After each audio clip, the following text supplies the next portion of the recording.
రాజకీయాల్లో అధికార కాంగ్రెస్ మరియు ప్రతిపక్ష బీఆర్ఎస్ పార్టీల మధ్య మాటల యుద్ధం ముదిరి పాకన పడింది. ఇక ముఖ్యమంత్రి రేవంత్ రెడ్డిపై బీఆర్ఎస్ వర్కింగ్ ప్రెసిడెంట్ కేటీఆర్ చేసిన వ్యాఖ్యలకు నిరసనగా కాంగ్రెస్ ఎమ్మెల్సీ అద్దంకి దయాకర్ తీవ్ర స్థాయిలో విరుచుకుపడ్డారు. ఇక కేటీఆర్ అహంకారపూరితంగా మాట్లాడుతున్నారని, తెలంగాణ రాష్ట్రం ఎవరి సొత్తు కాదని ఆయన స్పష్టం చేశారు. రాజకీయాల్లో విమర్శలు సహజమే, కానీ ఒక ముఖ్యమంత్రిని ఉద్దేశించి వ్యక్తిగత దూషణకు దిగడం కేటీఆర్ స్థాయికి తగదని ఆయన హెచ్చరించారు.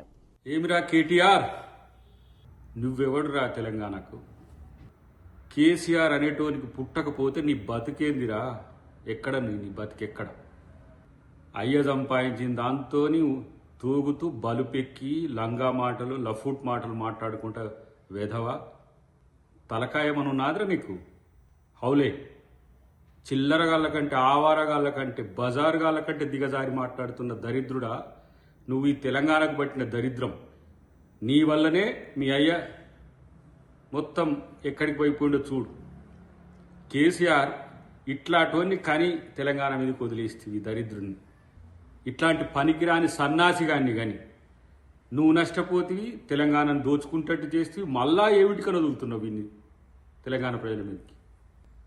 వీడు ఏది రోకుసోకుండాడు, వీడు మాట్లాడితే వీడు పెద్ద ఏదో పొడింగిలాగా మాట్లాడతాడు కేటీఆర్ గారు. అసలు ఎవడరా నువ్వు ఈ తెలంగాణకు?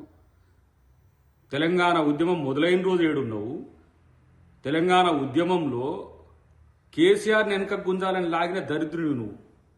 మళ్ళీ ఏదో మొదలుకొస్తుందని చెప్పి అయ్యతో వచ్చి ఈడగూరి ఇలా 17 సంవత్సరాల నుంచి తెలంగాణలో ఎమ్మెల్యేగా మంత్రిగా తూగి మొత్తం తెలంగాణను దోచుకొని ఎవరితో కలిసి ఉన్నావు నువ్వు? నీ బతికేంటిది? మొత్తం లంగా పనులు చేసుకుంటా, దొంగ పనులు చేసుకుంటా, ఫోన్ ట్యాపింగ్లు చేసుకుంటా. అసలు కనీసం తెలంగాణ గడ్డ మీద కాదు, ఈ భూమి మీద కూడా ఉండే పరిస్థితి లేదు నీకు అసలు. ఏమిరా కేటీఆర్, నువ్వెవడురా తెలంగాణకు? కేసీఆర్ అనేటోనికి